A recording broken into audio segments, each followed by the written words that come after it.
Welcome to Deal Nation. We're joined on the show today by Ari Page, the founder and CEO of Fund and Grow. Fund and Grow has a very unique funding solution for real estate investors, something I think that's going to really be attractive for a lot of y'all. So I'm excited to kick this one off. How you doing, Ari? I'm doing excellent. Thank you so much for having me on. Yeah, absolutely. So, you and I, we're both a part of the Family Mastermind, and for anybody that's listening in, Family Mastermind is one of the top mastermind groups for real estate investors nationwide, and it's a place where we at Launch Control and Deal Nation really meet up with a lot of people that are having an influence on the industry nationwide, and that's how Ari, that's how you and I met. And I really liked there's a lot of funding solutions out there, but what your guys' take on it, or the way that you go about it, is quite unique. So I we're going to get into that in a bunch of detail coming up here, but just before we get to that, speaking of Family Mastermind and sort of the larger nationwide real estate investment game, I know that your primary focus is funding. So what kind of got you into the sphere of family and into the sphere of real estate investment in general? So being involved with family, the Family Mastermind really centered around helping more real estate entrepreneurs. So what we've found over the years is that we can help many different industries, but real estate is an industry that continues to grow exponentially, and they always need some more funding. They always need a little more money. And so it was just a natural fit for us. And Matt is such a great guy. Matt Andrews, the guy that runs Family, is just an awesome connector. And he really helps and shepherds so many businesses, so many entrepreneurs. And that's why Fund and Grow was just a natural fit within the Family Mastermind community in terms of a service provider to help not only all of the real estate folks, but even the other industries that are part of it. Yeah, no, I love that. I mean, groups like Family Mastermind were actually a big inspiration for us coming up with this podcast, Deal Nation, because we wanted to be able to. We have these amazing connections nationwide to people like yourself, people like Matt, who are kind of super connectors in the industry, and then we've got our subscriber base, which is thousands of investors in every market across the country, and we wanted to be able to give them access to kind of the insights that people like yourself have, right? So we're in a unique position to be able to have these conversations. So it's nice to be able to kind of take those behind closed doors, family mastermind or mastermind group kind of conversations, and be able to just put it out there on YouTube and Spotify and Apple Podcasts or wherever people are listening. Yeah, that's a wonderful service. So in terms of funding, I'd love to get, because I've heard quite a few different angles on funding for real estate investment. So I'd like to kind of get your take on, just from starting from what's the big kind of macro picture of funding in general, and kind of how you see that applying to real estate investment? And that's a great question, especially with everything that we see going on in the economy. The cost of money is definitely pretty high, getting access to funding for real estate. And the thing about Fund and Grow is that it's a service that's based off of using unsecured business credit cards that come with an introductory interest rate of 0%, which could be anywhere from 6 months or as long as 22 months at 0%. And so first off, just the fact that it's so inexpensive in use makes it very lucrative. But second off, the fact that it's easily accessible by entrepreneurs, and it makes it just a huge tool for small businesses. So one of the reasons is because the banks are kind of splitting up, they're mitigating the risk, and they're not just lending out like $1 million or $500,000. They're splitting up the risk, and they're giving these smaller credit lines, these business credit cards, to people in terms of, it might be, you might get 50,000 on one card, 25,000 on another card, but in the aggregate on one batch of funding, you could easily get 100, or more. And then the way that the Fund and Grow membership works is that we're showing people how to do this as a card stacking process.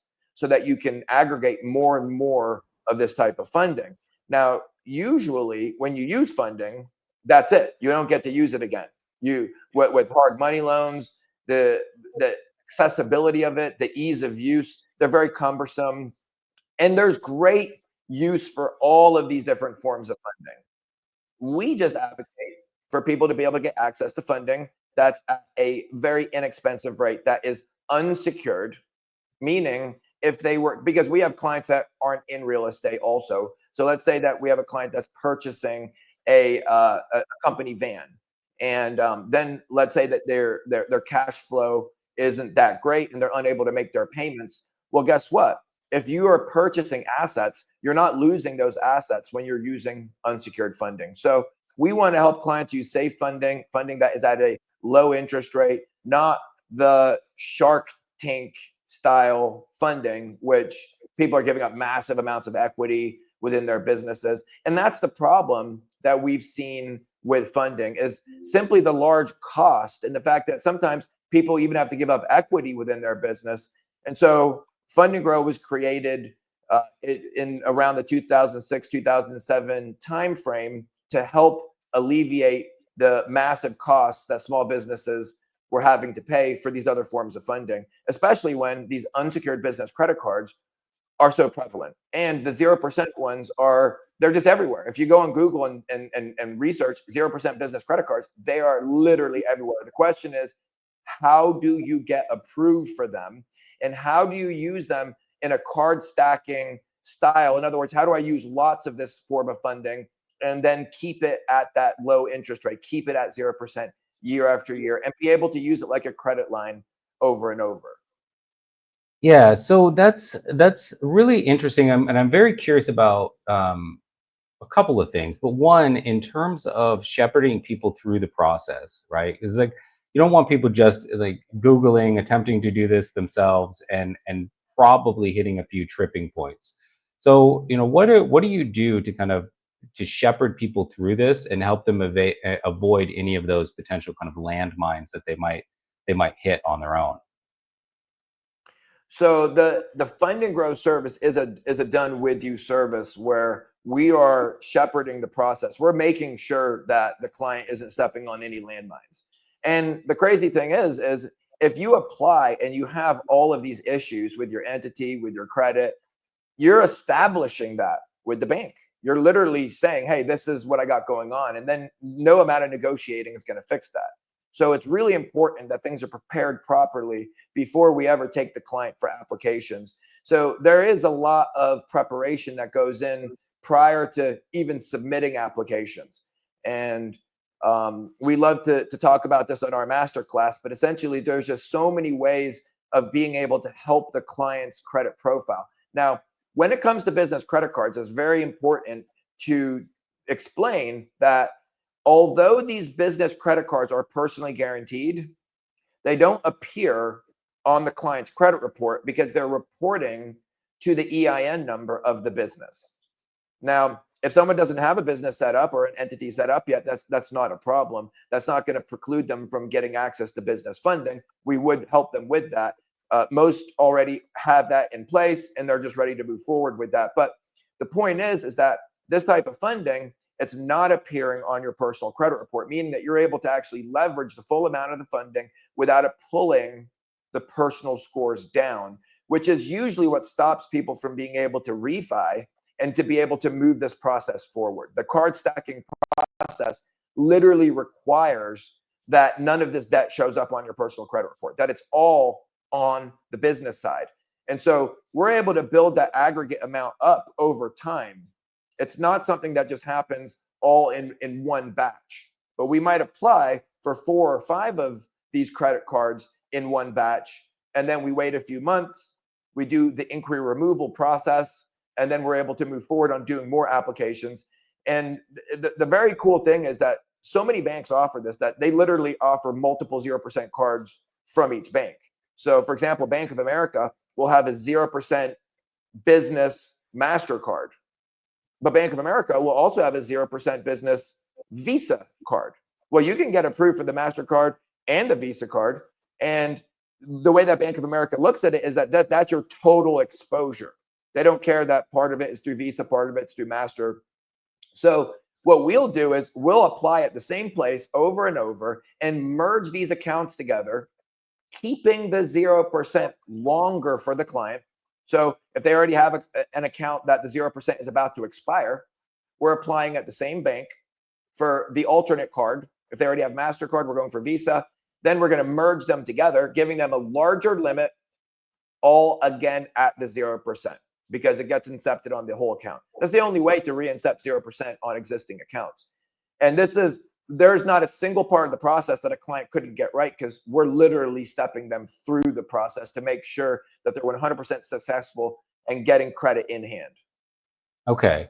So let me make sure that I got this right. In real estate, I think it's called a 1031 exchange, where like if you sell your house, whatever equity you get from that house, if you use it to purchase another property, you're not paying capital gains on that, right? Because you're just transferring it to another property and increasing the asset value by just basically upgrading your property. So it seems like there's like some echoes to that here, where you're able to leverage the spending capital, but before that 0% runs out, you're pivoting it to, you know, a new property, basically a new card, and it's giving you a higher value, but maintaining that 0%, so you're not getting hit with any kind of, you know, ridiculous interest rates or fees that could be a drag on your business. Exactly.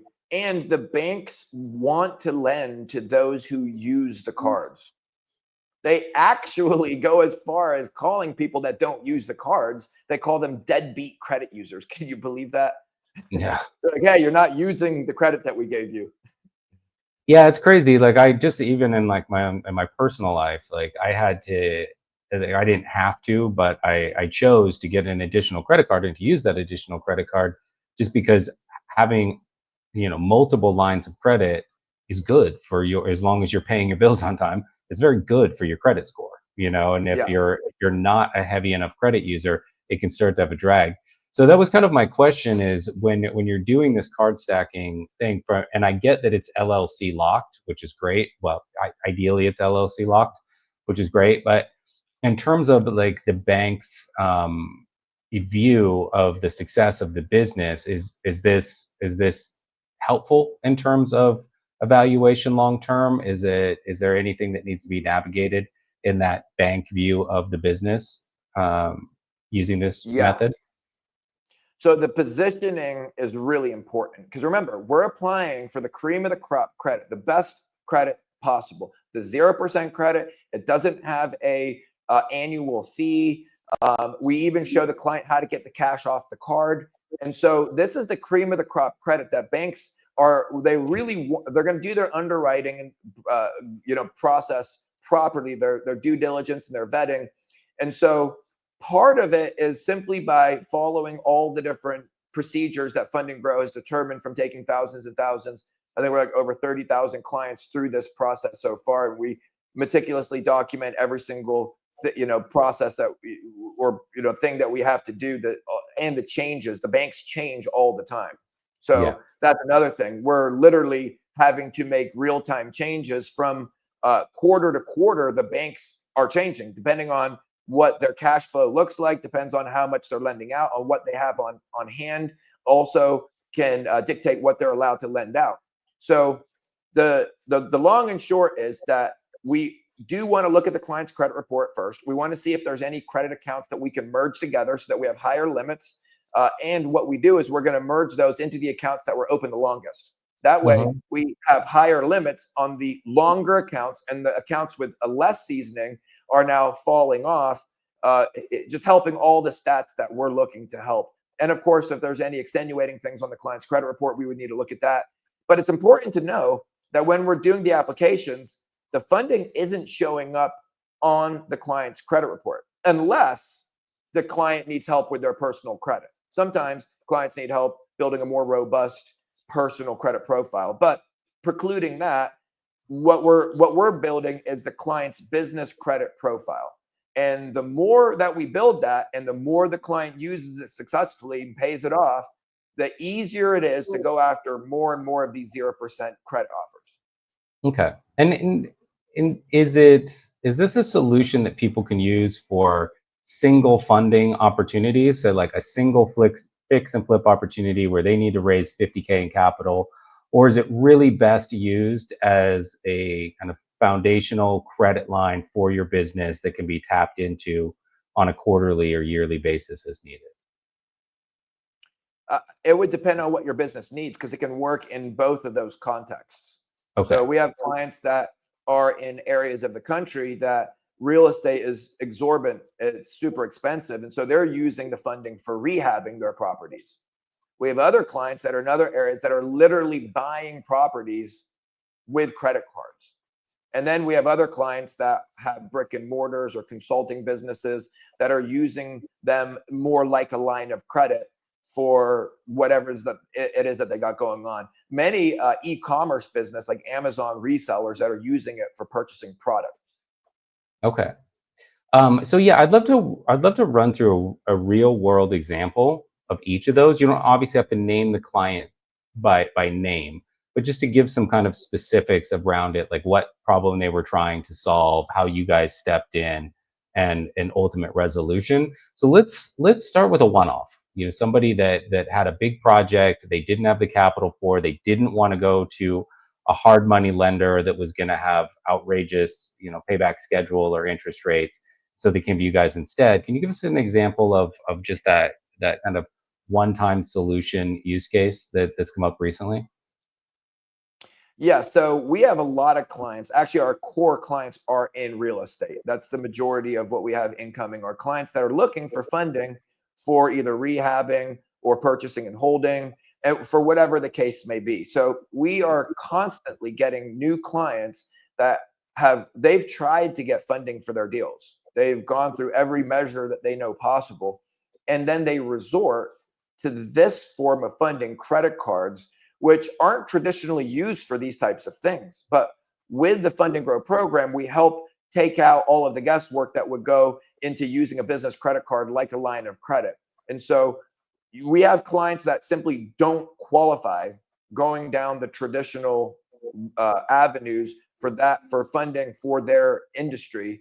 And then that requires us to have to use our services or our way of doing things to get them funding, which they didn't even know was possible. They're like, I never thought of using a business credit card. I knew I probably qualified for credit cards, but I would not have thought of using one. And so a lot of times there's people that it may not even be about not wanting to pay the high fees or the exorbitant costs. It's simply about, I want access to any money. And so we have clients that can't get access to any money. They're able to get funding through that means. Then we have a lot of clients that are looking for more reasonable cost to borrow money. And they may be in a cash flow positive situation, and they want to use it almost like asset protection, where they're using other people's money for their investing. And the wonderful thing about credit cards is that we've had clients that were doing a rehab and they had to put a new roof on their property, and they used the business credit card for the roof. But the thing is that they were unable, it got red tagged. They were unable to get the permit, or to get the permit signed off on. And the roofing company was nowhere to be found because they had already paid and they was somewhat finished. But there was, as you know, there's things with the inspectors. They're like, hey, this isn't good. And so it's Yeah. red tag. And so usually in this case, the investor is scrambling, trying to figure out that maybe they have to fix it on their own, because it's going to take the roofing company so long to care to actually send someone out. They're not thinking on your timetable. But our clients, when they're subjected to a situation like this, what they do is they call the credit card company and they do a chargeback on the roof cost, whether it be 10,000, 15,000, whatever it was. They simply reverse the charge. And guess who's calling you that day? The roofing company. What can we do to make this right?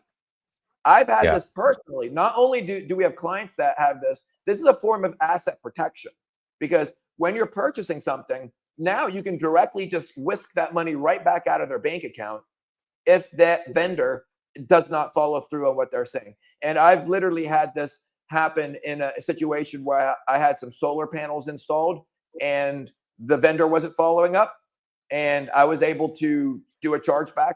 And literally that day, they're calling me, Mr. Page, what can we do to move your project forward?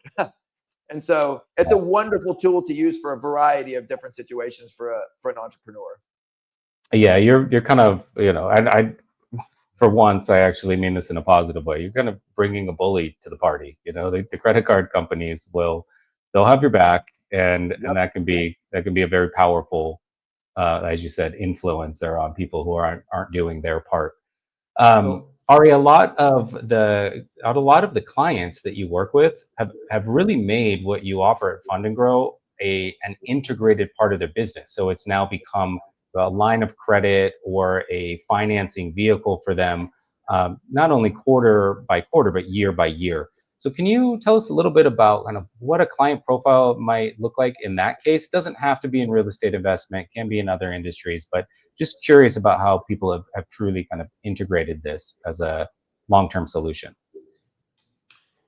Perfect. So yeah, we have clients that come that are ready to go. They have their entity set up. They have good credit. They're just ready to go into the system and get business credit cards right away and do the card stacking process. Then we have other clients that are a little bit more challenged. They might need help with pay downs. They might need some accounts merged together, or some massaging on their credit report. And I'm not talking about necessarily credit repair, although if clients need help with that, there's a referral that we can give them for that. But many clients just need that, where they've applied for things and they haven't got approved in the past, but with a little bit of help and with access to basically a database of knowing how to get approved, we know exactly, proverbially which T's to cross and which I's to dot. We know exactly what the underwriters are looking for in terms of positioning. And that allows clients to come in, to get the funding, and to be able to use the funding over and over. And not only is it at 0% and it doesn't appear on your personal credit report, but there's cash-like purchasing power to it, because you can use it like cash. And of course, getting funding that's unsecured, that's just really, really powerful, where that's not even secured on any project or property. It's not secured on your firstborn. It's literally unsecured, which means it's safe funding.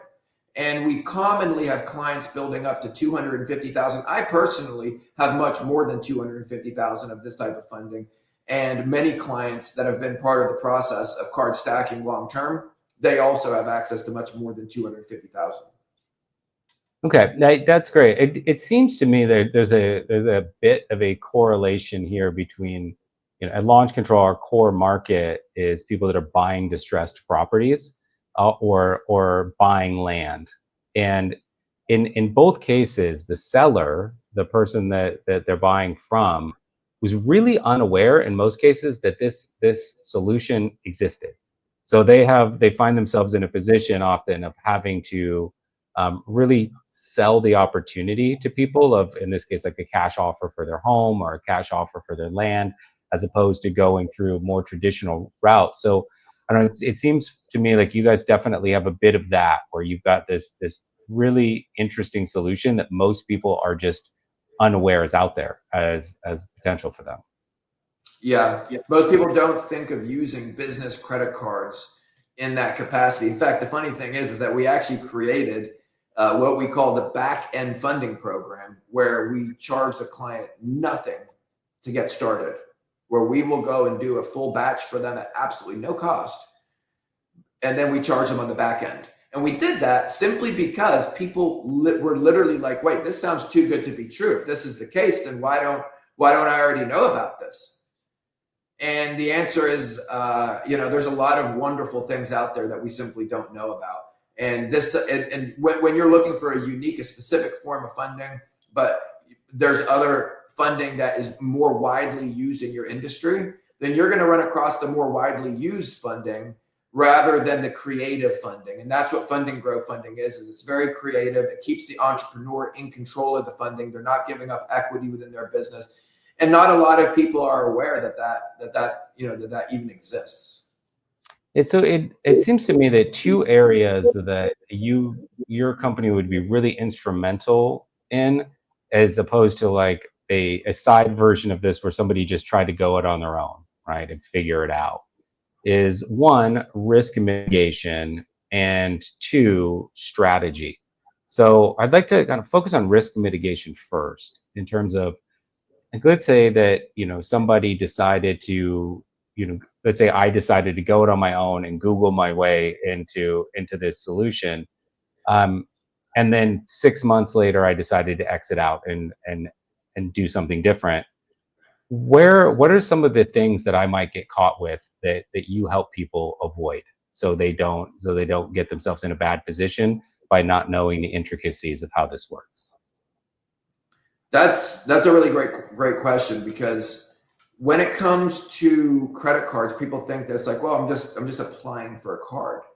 And the truth is that you are, but there's a lot of things that need to be set up first in order to get approved for a business credit card that's not going to report to your personal credit, and that's also unsecured, and it's at 0%. So this is like the top of all of the most preferential funding options available. So a lot of times clients come in, and before preparing the report, before going over and merging similar cards together, boosting up limits, removing accounts that may have any type of a negative impact on the report, and just in general doing the different things that we as credit experts know to do that can make a profile look rock solid, that what they're doing is, when they go to the banks without doing that first, they're kind of establishing with the bank that they have this issue. And it might be Mhm. something simple, something that could easily be fixed. For example, there's the way that certain credit cards want to report on your personal credit can really negatively impact someone's credit. Like American Express, Chase, Bank of America all have cards that they call something like a no limit card, or the fair and flexible card. Bank of America calls it the open card. And in each one of these cases, they're giving a credit card that doesn't actually report the limit to the credit report. So let's say that within their system, they've given you a $25,000 limit, and you as an entrepreneur go and you spend 24,000 within your business. Well, on a card that doesn't report the limit, it now looks like you're $24,000 over a zero, that, because that's what's in the limit field. Now, the way the bank sees it is, you're not over limit. You are a preferential customer. In fact, your credit is so good that they aren't even reporting a limit. They literally position it to the client like, wow, you're so amazing, we're going to screw you over. And essentially, it's their way of being able to mitigate how much other funding you can get access to. If they slightly reduce your ability to get funding through other institutions, then it makes it much more likely you're going to pay that $25,000 back to them. Yeah. So this is only one way that the banks have of being able to essentially bump your scores down slightly. Now, it's really easy to contact those banks and to say, listen, American Express, I don't want your no limit card. Chase, I don't want your open credit card, or your fair and flexible card. It's funny the names they call it. It's always the opposite of what it is. And so what you do is, we advise the client on how to call the bank and how to update that, so that card now reports the limit. So if I'm spending money on that card, it needs to be, underneath the limit. It has to report the limit in order to be under the limit. But more importantly, there's also another thing that clients are going to run into when they try to do this on their own. And many clients are going to go and they're going to try to do it on their own anyway. And they're going to see that it in fact works. You can get 0% cards, but then they're going to say, but I need access to a lot of them. Mm-hmm. That's where the strategy comes in. That's where proper applications, not walking uphill with a broken leg and stumbling around. You can't just apply for one, then apply for another. You have to do it strategically. You have to apply for 4 or 5 of these credit lines at the same time. Now, a lot of times people are applying for cards that end up showing up on their personal credit. And they're like, now this completely defeats the whole purpose. Because a business credit card, you can essentially use the entire credit card because it's not reporting to your personal credit. It's not going to pull your scores down. But a personal card, it's going to pull your scores down. So you can't use more than 35% of a personal credit card before it starts to pull your personal scores down. So a lot of clients, they don't know about this. So they just go, they're like, oh, let me apply for the 0% cards Ari was talking about. They haven't set the ratios properly ahead of time. They might have a 40 or 50% balance on a tiny little card, like from Macy's or from Kohl's or something. And instead of knowing to pay that down to 35%, for example, if I have a $10,000 card, I can't put more than 3,500 or 35% on that $10,000 card. If I put more than 35%, I'm going over the 35% ratio and my credit scores start to plummet. And then I'm not lendable and I can't do the card stacking process. So we want to get clients into the card stacking process. And these are just a few of the roadblocks and hurdles that people have to overcome. But we want them to be able to move forward with the card stacking process, not just do the first round and get 150,000. We need to do the second round and the third round and keep the card stacking process moving. And that's where really following the strategies purposefully and being very intentional is the strategy, because we have to do it just right if we want to continue building the credit. And that's where the consulting comes in, and where we're going to be directing the client towards which credit accounts do not appear on the personal credit. Because if it does, then I can't use more than 35% of it, and it's just like a big waste of time. I need it to be reporting to the EIN number of my business so that I can maximize, I can use all of that funding within my business, and my personal scores still stay high, and I can keep refining. Yeah. No, it's in a point of discussion that comes up a lot on this show is picking where to outsource or picking where to leverage subject matter experts. So on the front side for real estate investors, using text engagement through launch control. As an entrepreneur, like, you have to be, part marketer, part sales guru, part accountant, part, visionary business planner. There's part negotiator. There's so many different hats that you need to wear, including probably, a CPA level accountant, basically, to figure out some of the really intricate funding side. So, like, on the outbound side for text engagement, we have a very cost effective solution called Launch Leads, where we just do all of the texting for people, so that the only thing that the investor has to do is field inbound leads, have discovery calls, and hopefully close those opportunities. Because that little space where they're having a discovery call and they're closing opportunity, that's where 90% of, or to use the 80-20 rule, that's where 80% of their profits are going to come from, or the driving force behind their business is going to come from those conversations. Everything on the front and the back side of that, almost everything else, is something that is just require them to wear do a non-primary function. So something like this with funding, like, the amount of hours that it would take to figure out everything that you just said in the last 5 minutes is a lot. The amount of research that would need to go into that.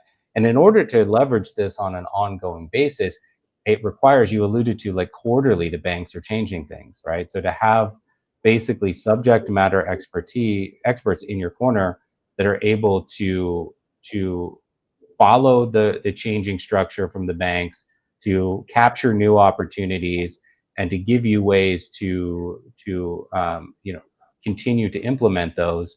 That's a huge time saver, but it's also a huge cost saver in the end. Yeah. And it also, in many cases, clients simply would not know what to do. They wouldn't know what to say to the underwriter. They don't even know what to put in the applications. And you have people that are being dishonest and disingenuous within the applications because they think that it will help them. And there's ways of getting access to funding and completely working together with the bank, and the bank being on your side, wanting to lend you money.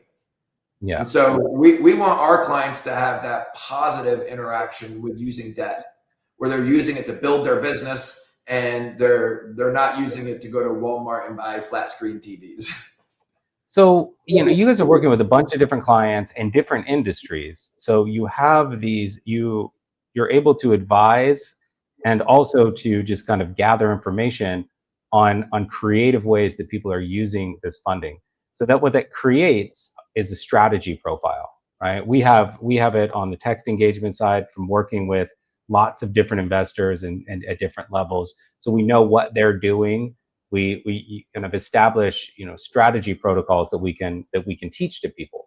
So what's the ongoing kind of strategy process with you guys so that somebody that is leveraging this as a solution is aware of all the ways that they can potentially spend that money as it applies to their business? So, when it comes to using the business credit card, a lot of times people are worried where they say, well, listen, what if I want to spend the credit card at a business that doesn't accept credit cards? How does a business credit card even help me? And so it's wonderful that there is these services out there like Bluevine and Bill.com and Plastic, where it's the word plastic with a Q at the end. And these services are set up to be able to use a business credit card where you run the card through their service. Well, technically you create your login and then you add the cards to your service. And then you're able to send out an invoice, or you're able to upload your invoice to that website of whatever vendor you're working with that does not accept credit cards. And then those services will charge the business credit card and either send a wire, an ACH, or a check to that Okay. vendor. And so many times businesses are just using the business credit cards for direct purchases. In the case where they want access to cash, they can use the business credit card to pay for other receivables in order to free up cash on their incoming payments and their incoming processing of new clients or whatever their service may be. They can essentially just free up cash by using it to pay for things like their utilities, their service for their facilities. There's a lot of things that you can use the business credit cards for within your business when it comes to paying for your facility or paying for pay-per-click marketing, for example. Many organizations pay $50,000, $100,000 a month in pay-per-click marketing. The business credit cards are perfect for that. But then there's other instances where businesses, they have to, in a sense, pull the money off the card. They have to send it to a vendor that does not accept credit card. And that also is an easy thing to do. We also have clients that are funding their escrow accounts directly with credit cards. Now, in some cases, you have to do seasoning first.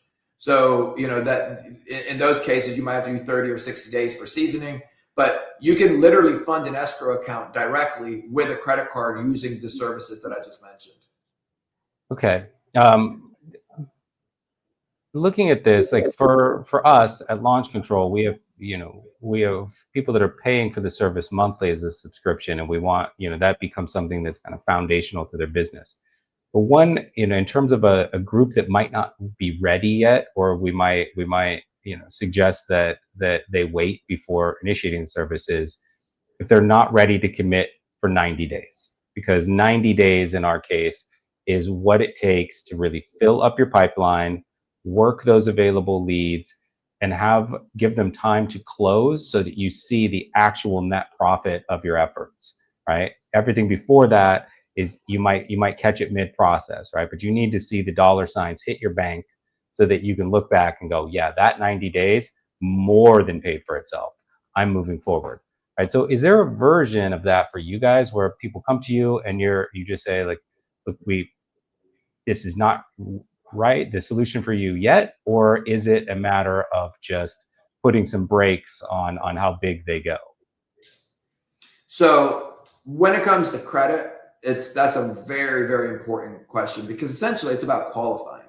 So we actually have a pre-qual tool that we pre-qualify every client that's getting started so that we can let them know in black and white, this is what we're working with. Okay. And then this is the direction that we need to go. So pre-qualifying the client definitely helps with separating out whether or not the client's going to be able to move forward with funding right away, or whether they have more extenuating circumstances going on that are going to need to be addressed first. In terms of just the big picture for funding, industry by industry, really, do you see this becoming something that becomes more of a much more of a mainstream solution, where you guys aren't in the position of by the way, did you know, but rather it's the first place that people are going. Do you see it kind of trending that way? Well, interestingly, it does appear that the banks in general are expanding their credit card offerings, whether it be Mhm. business cards, corporate cards, or personal cards. And so the Fund and Grow is really born out of the crash that happened around 2008. And so before that, we were a mortgage broker. And but the owner of the company at that time, Dave Candle, my mentor, he saw the kind of like the writing on the wall of where things were going. And also, we were having clients that were falling short on their loan to value. So suddenly, instead of the bank giving 100%, they were like, we're only giving 90%. So we were having to come up with stopgap money for these Yeah. clients. And that turned out to be these business credit cards. So from there, we went and we packaged it into a program because we realized there's so many clients that are trying to get access to funding that simply can't get access to funding. And it appears that the banks are actually making business credit cards in general, more accessible. The more they want to regulate these other industries, the more the banks rely on the unregulated ones that are already there.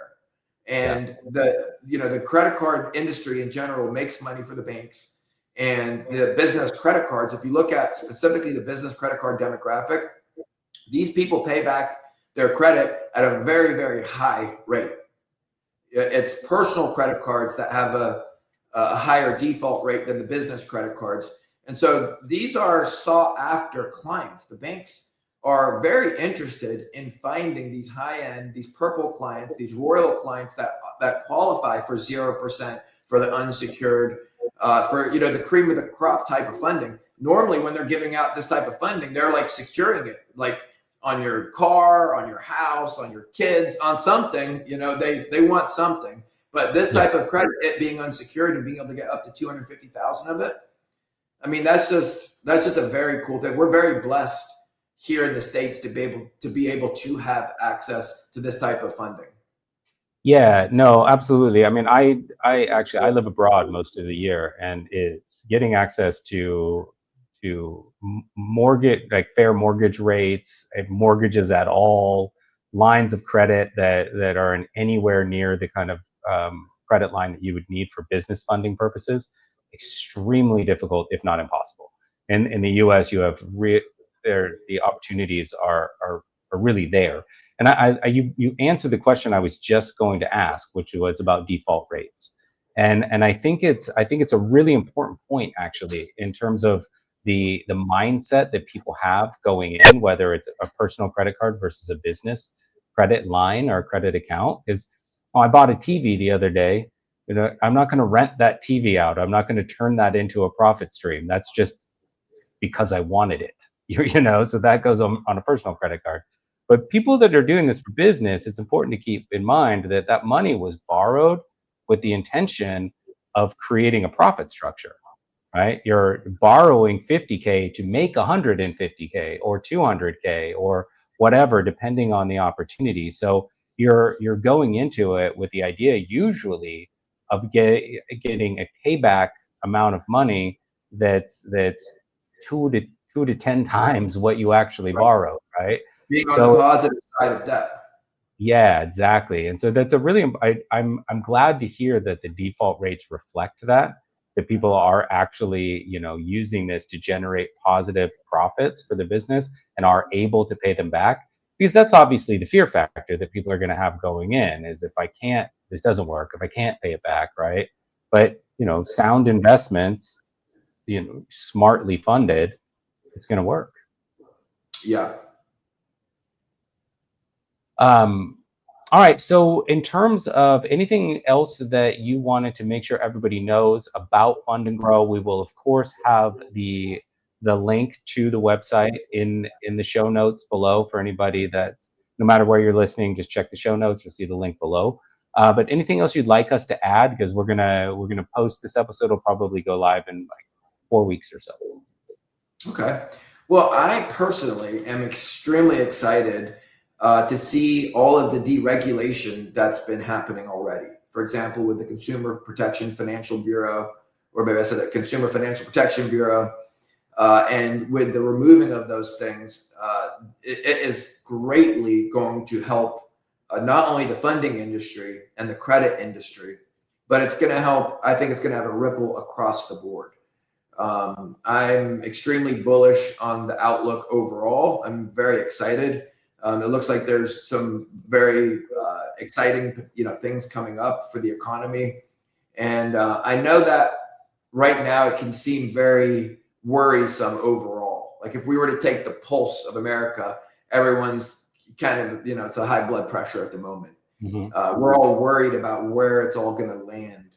But just like within our businesses, when you're having a tight quarter and you're looking at your profit and loss, and you're looking at your monthly expenses and the services that you're paying for, and whether or not they're really, really needed and necessary, sometimes there's cuts that are needed, and it's difficult. And I can say, like here at Fund and Grow, things can become bureaucratic in that there's departments, there's leaders of it, there's a lot of people within those departments are pushing for their department, and sometimes you can have crossover, and sometimes it's not easy to identify these things, and it can cause worry and for the employees when you're going about doing those things, just like we feel that in the economy today as that's happening on the larger scale. But it makes me incredibly excited about the future for small businesses, for entrepreneurs, as well as personally for my industry in terms of the deregulation that we've already seen, and it's been